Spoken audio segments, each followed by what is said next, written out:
Hello everybody, it's Barry Pearman here again from turningthepage.info, and where we want to empower your mental health through faith, hope and love. And today's episode is called Every Footprint Needs Affirmation. And if you'd like to support turningthepage.info, just come over to the website turningthepage.info/support, and you'll find out lots of different ways where you can support what we're doing and get the message out there. You know, he had knew many people actually didn't like him, and he had made commitments and then broken them. His struggles were really well known, and many had tried to help him, but he had burned them out. You know, he was affirmation hungry. And there are many people out there that simply just need a hug and to be told, you're doing okay. Are you one of them? I remember someone years ago suggesting to me that supporting people with mental illnesses is like seeing people take one step forward and then 2 steps back.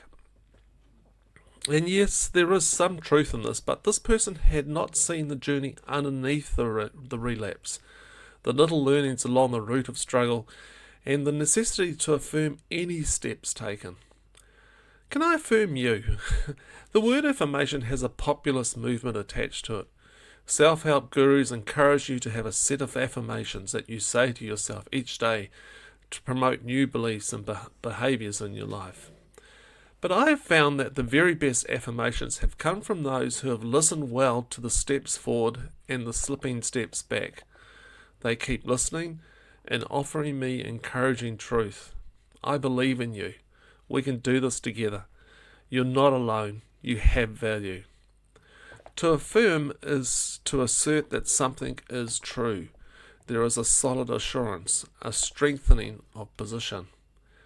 The Bible tells the story of Abraham and Sarah and how God came to them in old age to say to them they would have a baby.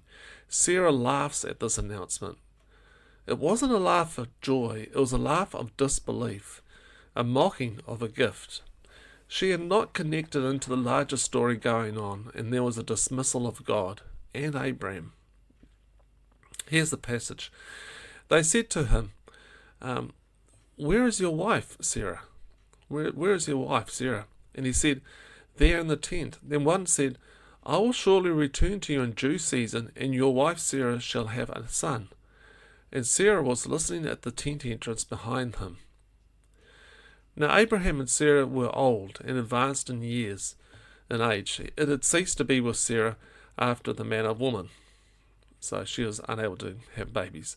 So Sarah laughed to herself, saying, after I've grown old and my husband is old, shall I have pleasure? The Lord said to Abraham, why did Sarah laugh? And say, shall I indeed bear a child now that I am old? Is anything too wonderful for the Lord? At the set time I'll return to you in due season, and Sarah shall have a son. But Sarah denied, saying, I did not laugh, for she was afraid. He said, oh yes, you did laugh. Genesis 18:10-15. Sarah did not affirm the footprints of God moving toward her. If affirming is to strengthen, then to not affirm is to weaken, to deny what is good and right. Sarah laughed at both God and Abraham. What happens in you when you are laughed at? For many of us, it will be a loss of confidence in who we are and what we do. We question whether God could be that good. I remember as a child going fishing with my father at a beach called Tiarai. We would walk along the beach with rods and sacks and sack of fishing gear, his large feet pressing into the sand and me semi-leaping from footprint to footprint. Then we would come to the rocky outcrop that jutted out from the beach. He would say to me to just follow the route he was taking. I would follow the edges and ledges above the roaring seas, and he would affirm me as I jumped from rock to rock. I would gain confidence with every word he said. When we listen well, we note the footprints. We listen for the movement of something good and we affirm it. It's like we bend down and firm the ground around their feet so they can keep moving forward. Laughing, mocking, denying, or rushing past will stifle the goodness that is there. We listen for the small millimetre movements of change. Then we affirm them. What this does in the other is that it releases confidence that they are being heard.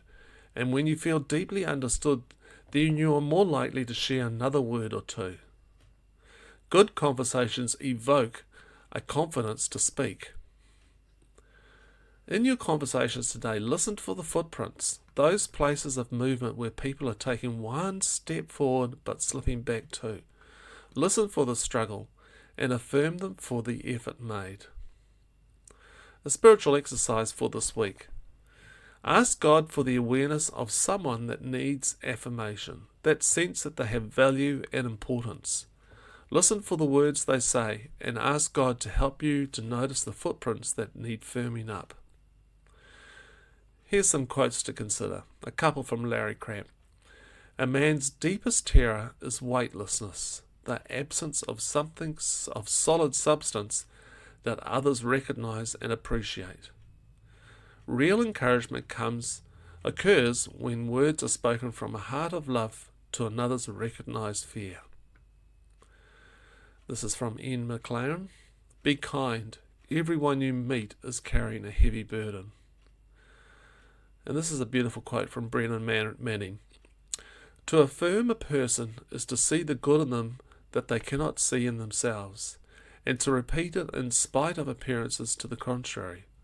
Please, this is not some Pollyanna optimism that is blind to the reality of evil, but rather like a fine radar system that is tuned into the true, the good, and the beautiful. When a person is evoked for who she is, not who she is not, the most often result will be the inner healing of her heart through the touch of affirmation. Isn't that great? Mark Twain. Keep away from people who try to belittle your ambitions. Small people always do that. But the really great make you feel that you too can become great.